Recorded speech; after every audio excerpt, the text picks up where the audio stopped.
Eternal Father, I offer you the body and the blood. Basi kwa wale ambao wamepata nafasi ili wahudhurie na waweze kutazama runinga Walolo asubuhi ya leo, nakaribisha kwa jina la Yesu na wasalimu. Bwana Yesu asifiwe.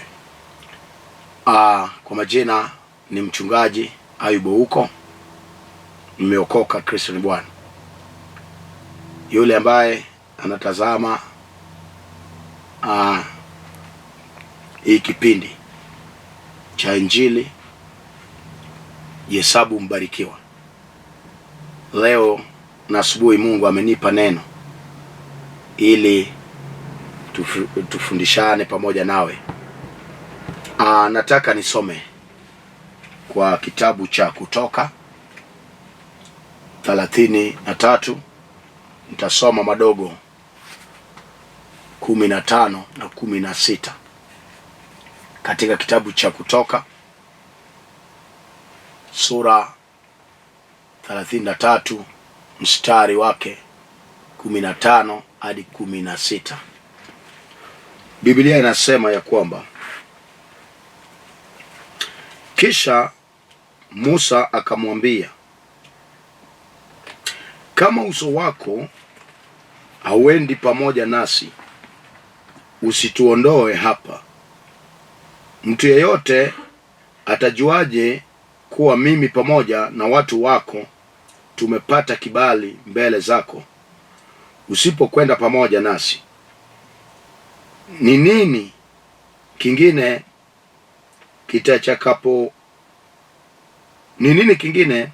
kitakachoweza kukutofautisha mimi na watu wako miongoni mwa wengine wote walio katika uso wa dunia? Bwana Yesu asifiwe. Wacha tuamini na tuombe. Mungu wa agano, Mungu wa Israeli, Mungu wa ushindi, Mungu aliyetumba kwa mfano wake, tunakushukuru Bwana. Tunakupa sifa na utukufu umbali huu Baba. Tunasema wewe ni Ebeneza, sio kwa uwezo wetu, sio Bwana hata kwa hekima Bwana, ni kwa neema tu tumefika umbali huu, kwa neema tu. Utupe hekima, utupe neema, ili Bwana tunaposikia neno lako Bwana, utupe hekima ya kuelewa ni nini ambalo unatuambia kupitia maandiko. Asante Baba, na bariki kila mmoja wetu Bwana, wafungulie na milango, kwa sababu nimeomba na hata kuamini katika jina safi la Yesu Kristo, amen.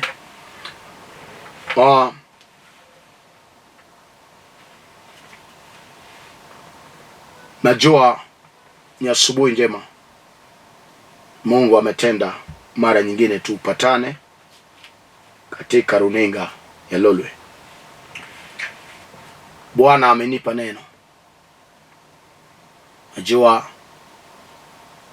tuko tayari na tunajitayarisha kweli kweli kukaribisha mwaka upya. Siku ya leo tarehe 31, zote tuko tayari kuvuka, inaitwa crossover. Tuko tayari kuvuka mwaka mpya, na usiku ya leo tutaiona kwa imani, zote tutapatana kwa mwaka mpya. Nimesoma katika Agano, Biblia inasema ya kwamba Mungu akaweza kunena na Musa na akampa jukumu ya kuongoza wana Israeli mpaka nchi pewayo na Bwana. Wakati Musa alikuwa anaongoza wana Israeli, Mungu akamjia na akanena nawe. Ukianzia mstari wake 12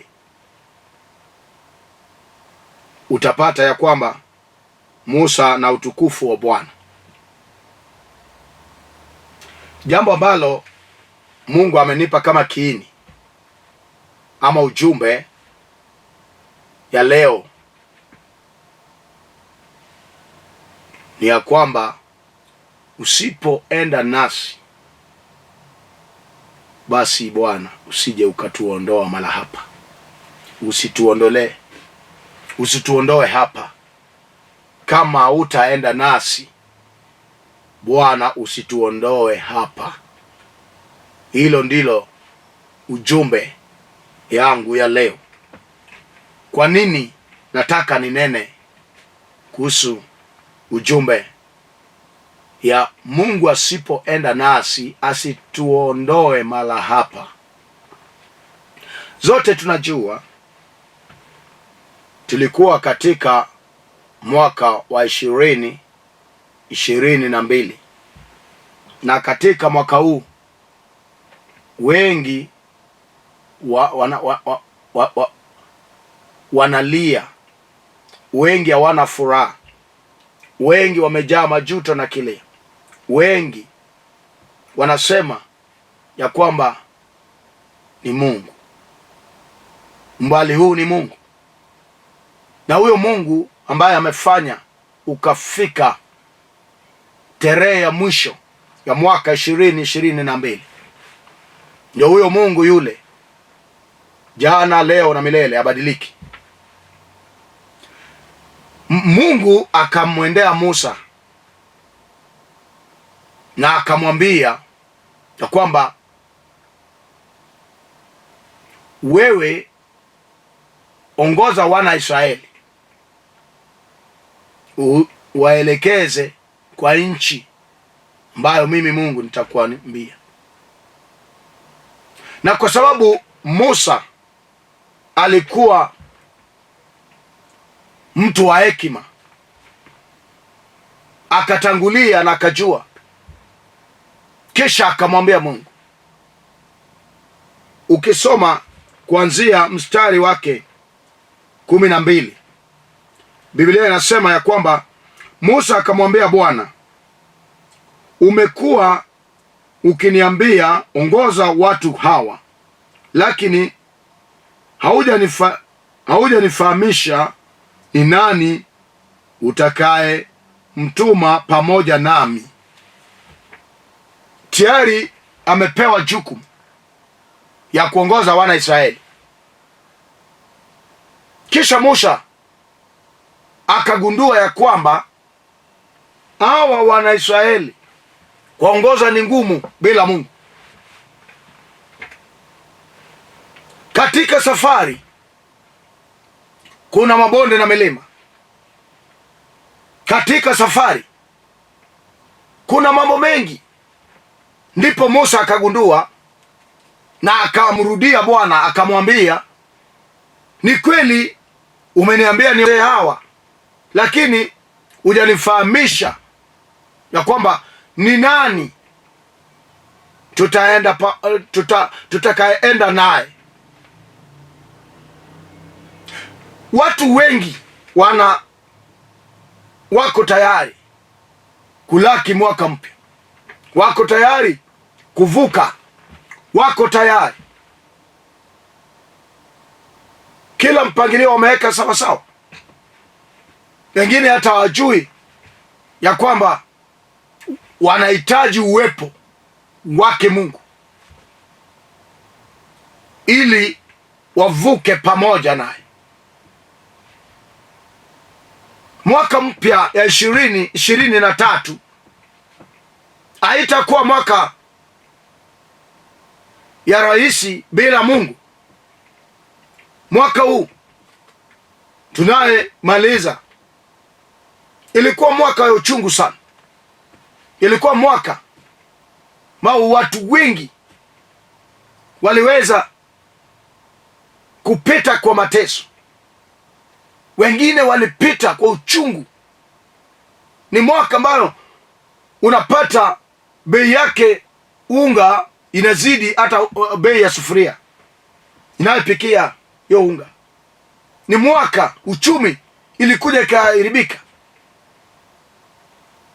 Na hayo yote ndio Musa akagundua, akasema ya kwamba Mungu, ni kweli umenipa jukumu niongoze wana Israeli, lakini bado haujaniambia ni nani tutakayeenda nao. Biblia inasema ya kwamba umesema,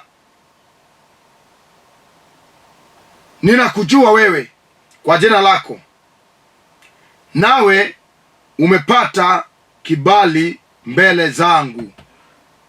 Ikiwa umependezwa nami, nifundishe jina lako, nifundishe njia zako, ili nipate kukujua. Musa anamwambia Mungu ya kwamba kama ni kweli umependezwa nami, basi unifundishe neno lako.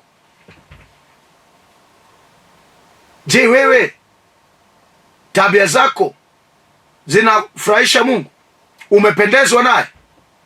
Ni kweli tunataka kuvuka, na kabla tuvuke, kuna vitu zingine lazima tuache kwa huu mwaka.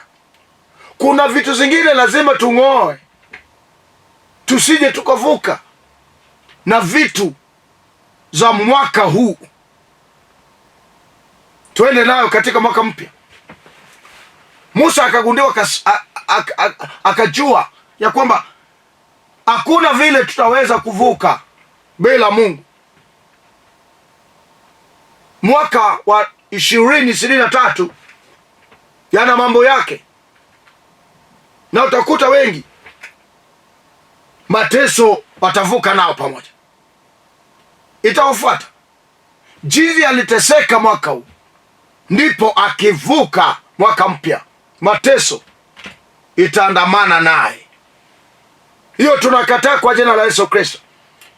Jinsi ulilia mama katika ndoa mwaka huu, utakuta ya kwamba hiyo kilio inakufuata kwa mwaka mpya. Kwa sababu gani? Haujavuka na Mungu. Kuna wale wengi wanaweka mpangilio zao kwa mkono wao, wanafikiri ya kwamba hiyo jambo ambalo ametenda ni kwa uwezo wake. Hilo nyumba amejenga ni kwa pesa yake mwenyewe. Hiyo masomo hiyo ni mafikira yake, hiyo ni kujua kwake. Mahali amefikia, unaweza kujidanganya na useme ni uwezo wangu. La, nakwambia hapana. Bila Mungu maisha ni ngumu. Bila Mungu kuenda peke yako unaweza enda, lakini ni kwa muda. Unaweza fanya na ujuzi wako, lakini kwa muda. Unaweza enda na nguvu zako, lakini kwa muda. Musa akamwambia Bwana ya kwamba ni kweli umeniambia niongoze wana Israeli, lakini bado haujaniambia ni nani tutaenda naye. Ndipo Mungu akamwambia ya kwamba mimi nimependezwa nawe. Na Musa hakuchoka, bado akawa anauliza maswali. Wewe uko tayari kuvuka mwaka mpya, lakini haujakuwa tayari, haujauliza ya kwamba Mungu, ni kweli umenifikisha hapa, tuko mwisho wa mwaka huu, tunataka kuvuka. Na kabla tuvuke, tunavuka aje? Tunavuka namna gani? Lazima Mungu atuvukishe, lazima tuvuke na Mungu. Wale ambao walivuka bila Mungu walipita majuto. Marafiki zako ambao mlivuka nao, wengi wamefariki, sio kwamba hawana Mungu. Wengi wako kwa hospitalini, wengi wamepitia yale mambo machungu. Unaweza kuwa na jambo, unaweza kuwa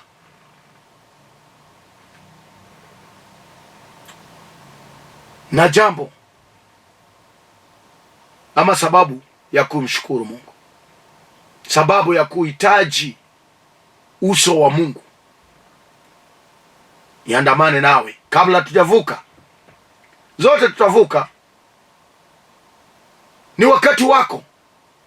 Unaweza sema, Mungu, usipoenda nami kwa mwaka mpya, basi usiniondoe hapa. Kupitia yale uliona, unaweza hitaji Mungu, unaweza hitaji uso wake. Biblia inasema ya kwamba ikiwa umependezwa nami, Musa anaambia Mungu, ukiwa umependezwa nami, nifundishe njia zako, ili nipate kukujua, nami nizidi kupata kibali mbele zako. Kumbuka kuwa taifa hili ni watu wako.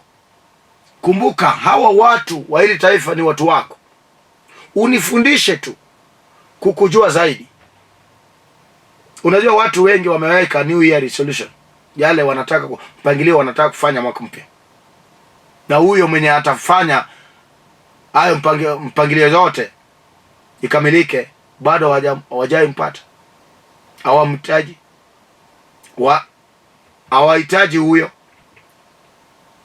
Wameweka kila mpangilio sawa, lakini yule ambaye atafanya kile unayepanga ifaulu ni Mungu.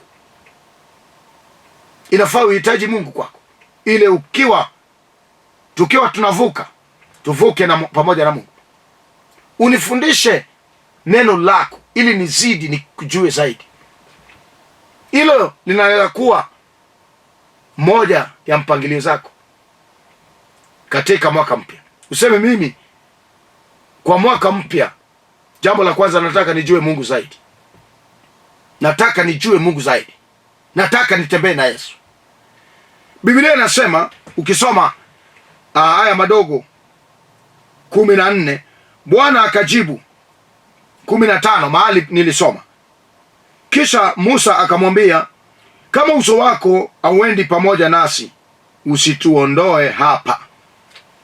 Kama uso wako hautaenda nasi, usituondoe hapa. Kwa sababu kwa uwezo wetu hatuwezi, kwa hekima yetu hatuwezi, kwa masomo hatuwezi, kwa nguvu hatuwezi. Katika biashara tumeanguka, tumefail, kwa sababu uso wake Mungu hakuvuka nasi. Mahali huko,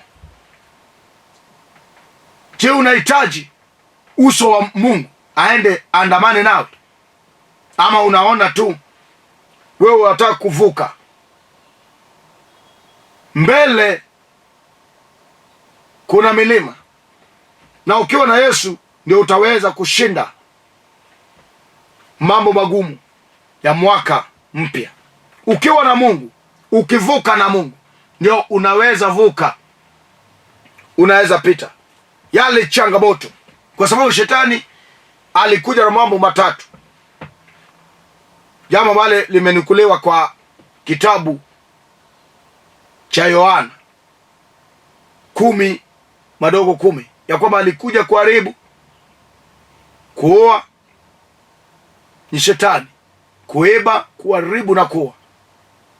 Ndipo Yesu akaja ili alete uzima.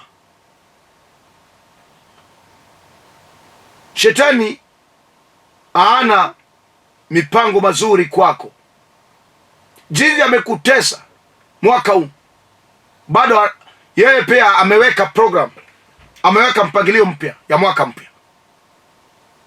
Jinsi ulilia mwaka huu, nimekuja nikutabirie na kwamba mwaka mpya hautaweza kulia tena, ukiwa utavuka na Mungu. Nimekuja nikutabirie mama, jinsi ulipita vita mahali pako pa kazi, ukiwa utavuka na Mungu hautawahi. Utashuhudia ya kwamba Mungu ni mwema. Mungu ni mwema. Musa akasema, kama utaenda nasi basi usituondoe hapa. Kama Mungu hataenda nasi, kama hatavuka nasi kwa mwaka mpya, basi asituondoe hapa. Hilo ni jambo unaweza sema, unaweza nena pamoja na watu wako, unaweza nena pamoja na familia, unaweza nena mama pamoja na Bwana.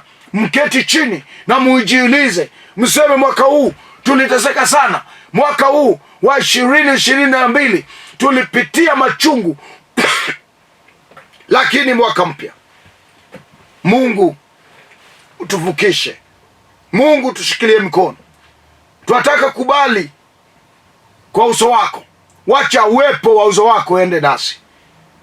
Musa akamwambia Mungu, kama wewe hautaenda nasi basi usituondoe mala hapa, usitutoa hapa, kwa sababu mbele kuna hatari, mbele kuna magonjwa, mbele kuna njaa, mbele kuna vita, mbele kuna milima, mbele kuna kuteswa, mbele kuna barao kwa wale maadui waliosema ya kwamba utavuka. Kwa Kristo nimekuja nikutangazie la kwamba uwezo wa Mungu atavuka pamoja nasi, atatuvukisha kwa sababu wewe umeliamini neno. Vuka na Mungu, wacha uwezo wa uso wake iende pamoja nasi. Wale walionena mabaya, hao ndio walinena. Mungu wetu bado hajanena mabaya kwako. Imenukuliwa kwa agano ya Yeremia, kitabu cha Yeremia 29:11 ya kwamba mimi Mungu ndio najua yale mipango nimewapangia.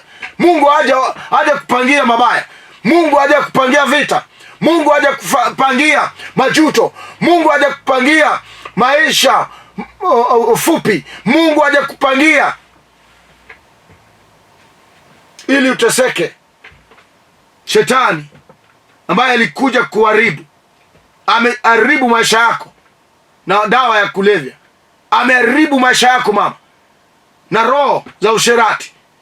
Hata kama unafanya kazi ya usherati, ndio unakulia kupita hiyo njia, Mungu anaweza kuokoa kupitia damu la Yesu Kristo iliyotirika kule msalabani. Wacha mwaka mpya iwe mwaka wako wa kufanikiwa. Wacha mwaka mpya iwe mwaka yako ya baraka. Wacha mwaka upya tukiwa tunavuka, wacha huu mwaka tunayoingia iwe mwaka yako. Umeteseka ya kutosha mama, nimekuja nikutabirie ya kwamba Mungu yuko. Hautawahi teseka tena, hautawailia tena. Karibisha Yesu kwa maisha yako. Wacha Mungu akuongoze, wacha Mungu akuelekeze, wacha Mungu awe mshauri katika mambo magumu. Hata kama una kesi ilianzia mwaka 5 uliopita, bado uko na kesi, unaenda kotini nayo jambo lile kesi ni wewe ndio unaonewa. Pengine ni kesi ya ardhi. Kunaye ardhi mtu anakunyang'anya kwa sababu yeye ana hela, wewe hauna pesa, unaonewa, wewe ni mnyonge. Wacha Mungu, wacha Mungu akutendee. Wacha Mungu awe upande wako. Mkaribishe kwa njia zako zote ili uone kama atakupigania. Yeye ndio mkuu wa vita, yeye ndio mshauri wa ajabu, yeye ndio baba wa milele, ni Mungu. Musa akasema ya kwamba, kisha Musa akamwambia, kama uso wako hautaenda pamoja nasi, usituondoe hapa. Mtu yeyote atajuaje kuwa mimi pamoja na watu wako tumepata kibali mbele zako? Wajua, kuvuka na Mungu itajulikana ya kwamba huyu ni mcha Mungu, huyu alivuka na Mungu. Itajulikana tunaweza vuka pamoja, lakini safari ni ndefu. Tukiwa njiani, tukiwa katika safari, itajulikana ya kwamba huyu alivuka na Mungu. Watu watajuaje? Unajua, kukaribisha Mungu kwako, kwa maisha yako, kwa ndoa yako, katika boma lako, itaonekana, itajulikana kwa sababu ya yale Mungu atatenda kwa maisha yako. Ni yale Mungu, kwa yale Mungu atatenda kwa watoto wako, kwa yale Mungu atatenda kwa kazi ya mkono wako, kwa yale Mungu atatenda, ndio itaonyesha ya kwamba huyu ni mcha Mungu, alivuka pamoja na Mungu. Ni wangapi sasa wako na pesa lakini hawana amani? Ni wangapi sasa wako na hekima, wamesoma, wako na cheti na hawana kazi? Mwaka huu ulikuwa wa kutafuta kazi, unapiga labu, lakini hakuna mafanikio, mpaka watu wakaanza kuita ya kwamba huyu ni wa kutafuta. Umeombaomba wa kutosha mama, mpaka watu wanasema wakikuona wamekupa jina ya kwamba yule ni wa kuombaomba, sio jina lako tena. Tukiwa tunavuka mwaka mpya, omba Mungu na umwambie Mungu, nataka uvuke nami, nataka tuvuke na wewe.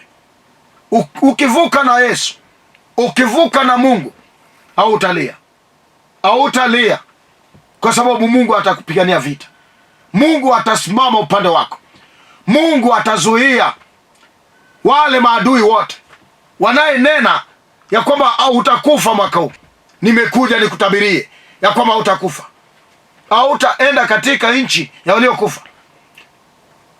Tuko tayari kuonana mwaka mpya siku ya kesho kwa nchi ya walio hai,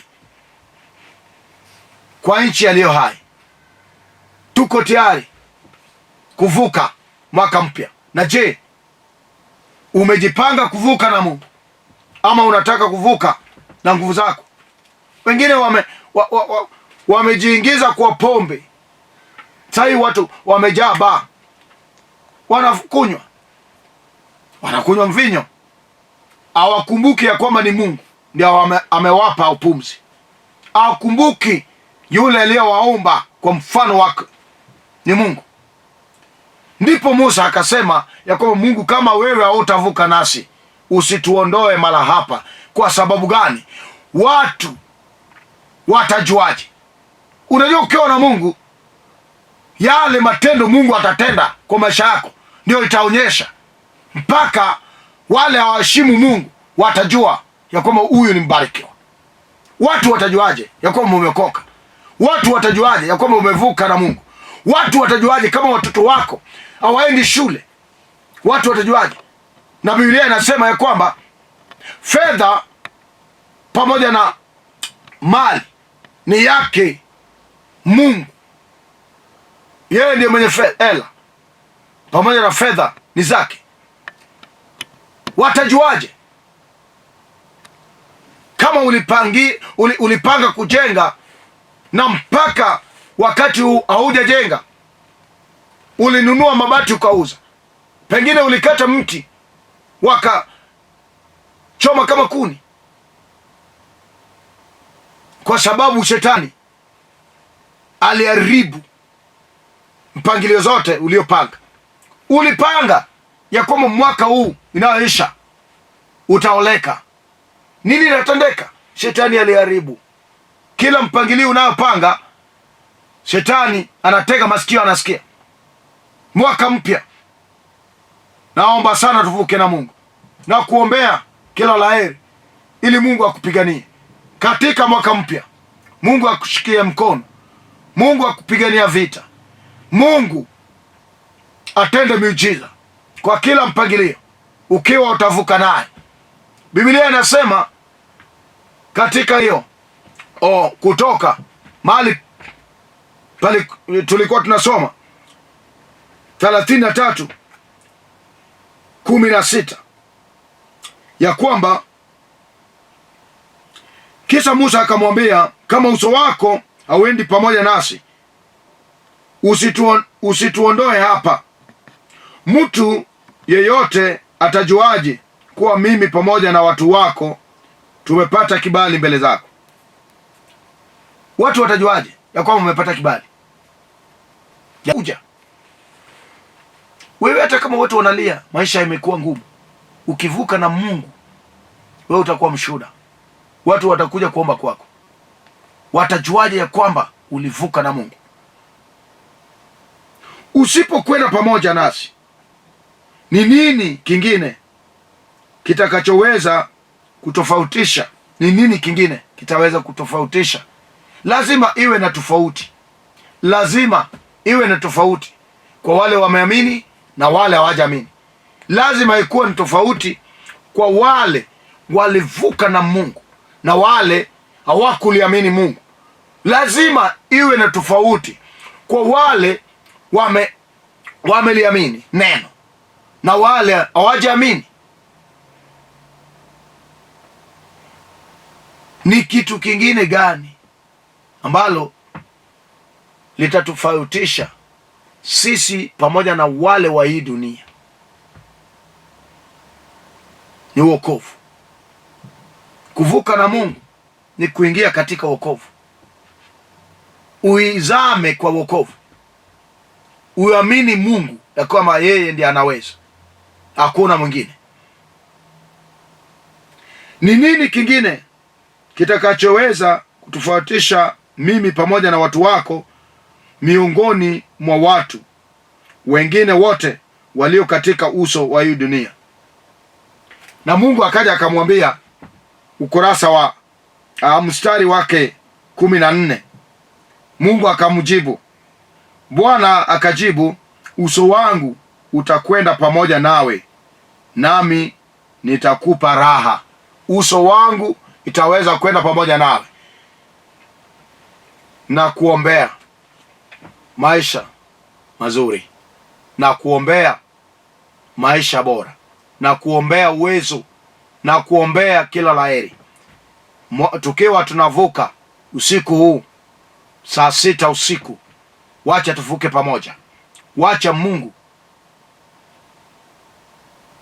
akupe kibali, akupe kibali katika mwaka mpya. Siku moja Musa akamwendea Mungu, na Mungu akaombea, wewe kama utakuwa unabariki wana Israeli. Ukisoma katika kitabu cha Hesabu 6 aya madogo 24, Biblia inasema ya kwamba, tukimaliza nataka niombe nao. 6:24 inasema ya kwamba, Bwana akubariki na kukulinda, na kutakia yale mazuri. Bwana akulinde, akuongoze. Nataka tuombe na wewe. Kama uko hapa na ungependa uvuke na Mungu, ungependa ukiri Yesu kama mwokozi wa maisha yako, ili usije ukavuka peke yako, kwa sababu peke yako huwezi, kwa nguvu zako huwezi. Umekuwa ukifail kila mwaka na mwaka mpya na kutabiria mema. Baba, katika jina la Yesu Kristo, wewe ni mtakatifu wa Israeli, guza huyu dada Bwana, guza huyu ndugu. Kama Bwana tunajitayarisha kuvuka, uvuke nasi. Musa Bwana akaja akakwambia ya kwamba kama hautaenda nasi, basi usituondolee hapa, usituondoe mara hapa, usituondoe katika huu mwaka, kwa sababu wewe usipoenda nasi kuna vita mbeleni, kuna kifo, kuna mambo mabaya. Lakini wewe ukivuka nasi Baba, tutakuwa washindi. Baba, tutakuwa wale Bwana wabarikiwa. Asante kwa maisha ya huyu mama, asante kwa maisha ya huyu msichana. Bwana ametembea kwa muda, popote endapo Bwana anafukuzwa, hana maisha mazuri, amepitia kwa mikono ya magonjwa, lakini kwako Yesu amekwisha pona. Asante Baba, vuka nasi, kwa sababu nimeomba na hata kuamini kwa jina safi la Yesu Kristo. Ni mimi mchungaji Ayub Ouko, nimeokoka, Kristo ni Bwana. Naomba katika kanisa la St. Bishop Fellowship Church, tunafanya kazi ya huduma hapa Nairobi, Kibra. ukiwa hapa mji wa Nairobi na ungependa kuja kushiriki nasi, ama kunalo jambo ungependa tuombe pamoja nawe, ukiangalia hapo chini kuna namba zangu mbili. Namba yangu acha nisome ili uandike. Namba yangu ni 0727 3854 0727 3854. Namba yangu lingine ya Airtel ni 0734 434 156 0734 434 156. Tuonane siku ya Saturday. Ukiwa mbali unipigie simu, tutaomba pamoja nawe.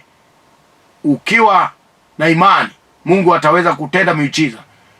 Tuonane mwaka mpya, na Mungu awabariki na wakulinde.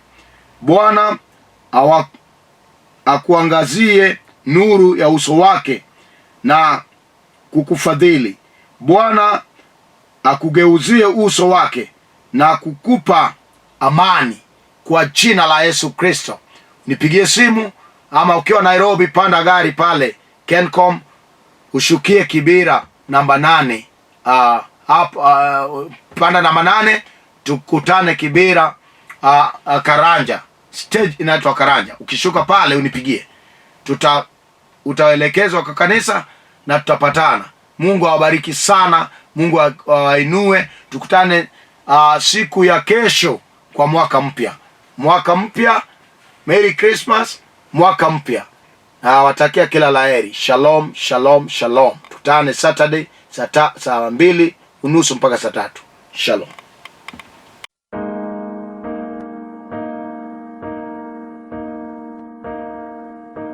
Eternal Father, I offer you